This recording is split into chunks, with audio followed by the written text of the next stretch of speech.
A quick word about Lebanon. Lebanon is in a terrible situation, and I'm talking now about the economic situation of Lebanon. Lebanon has a very high deficit, and Lebanon lives on loans and debts. And the International Monetary Fund and all the international lending bodies have warned that they demand financial and economic reforms before they will give Lebanon another red cent. So Lebanon is in trouble. At the beginning of this year, a conference in Paris was led by President Macron of France, and they called it the Cedar Conference, cedar being, the cedar tree, the symbol of Lebanon. Well, we call it cedar in English. Yes, they allocated a few billion dollars in low-rate loans for Lebanon. But they wanted and expected the Lebanese government to impose reforms and reduce the deficit. But the reforms they demanded would have a bad impact on the ordinary people. They involved cutting benefits, causing unrest amongst the Lebanese population and the politicians and the political parties, quite understandably. We've seen this before. These reforms that groups like the IMF demand very often are ill-considered because they affect the ordinary people. We've seen it in Egypt. Heavens, they affect the ordinary people, and the corrupt elite, who are a rather large part of the problem, escape they're untouched. So the IMF is really, really off message. Doesn't know, hasn't got a clue, actually. It amused me. Christine Lagarde, I'm just going off to a tangent here, but Christine Lagarde, you have hard to comprehend how these big bodies can be so out of touch with reality. She was head of the IMF at one point, and she said to Britain at the time of the Brexit vote that if you vote Brexit, it's 2016 this was, if you vote Brexit, house prices will collapse.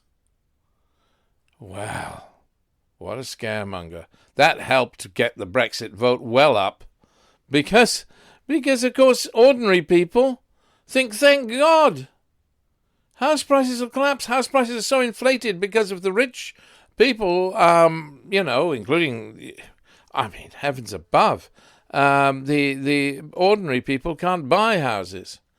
So when Christine Lagarde warned and threatened the British people that their house prices would collapse, she increased the vote for Britons to leave the European Union.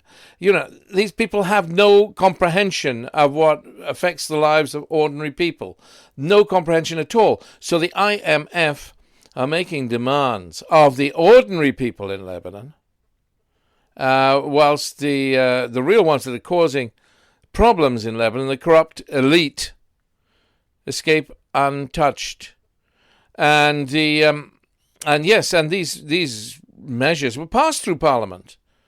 But the government has to implement the reforms before the lenders release the money, and they haven't. So Lebanon has a high deficit, and corruption is the main problem. And, you can see it, can't you? You can see the corruption in Lebanon. You can,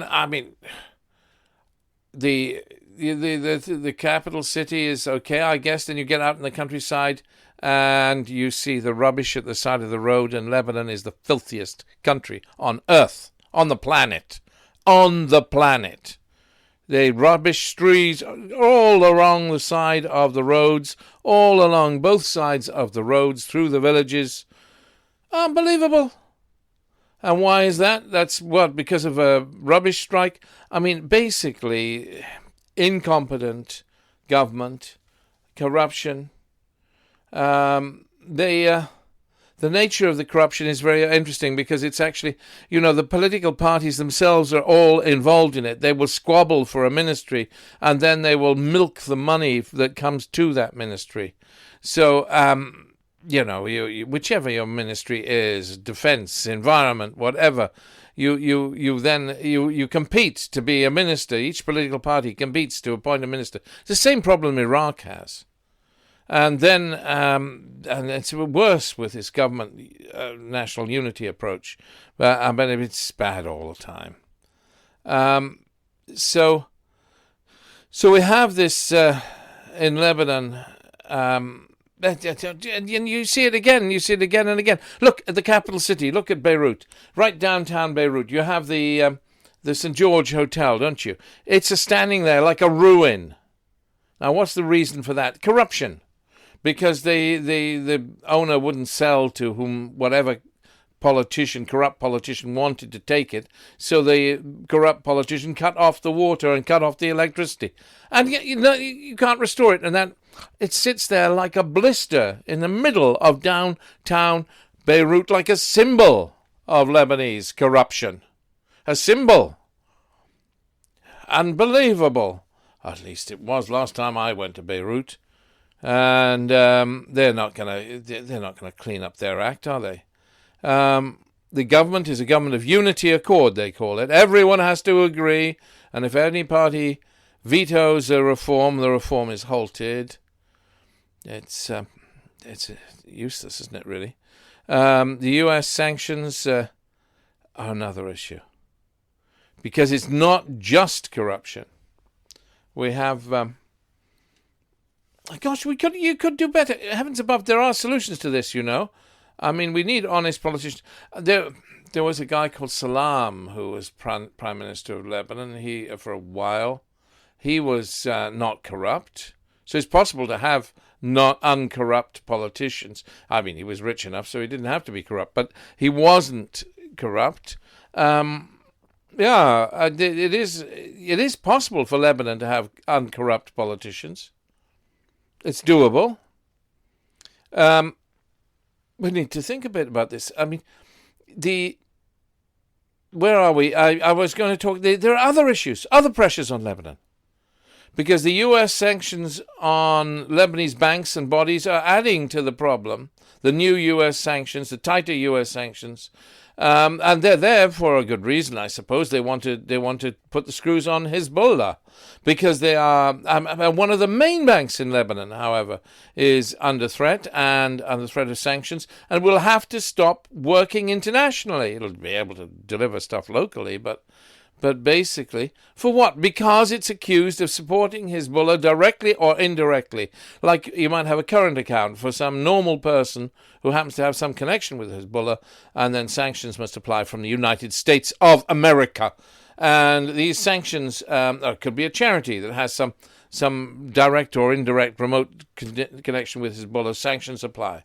And so these pressures, additional pressures now on the economy of Lebanon, are causing problems. And yes, the sanctions are focusing on Hezbollah, and you might say, Alhamdulillah, great, good, yes, because Hezbollah is part of Lebanon's problem. But you're targeting non-Hezbollah bodies. I mean, the owners of the bank have nothing to do with Hezbollah.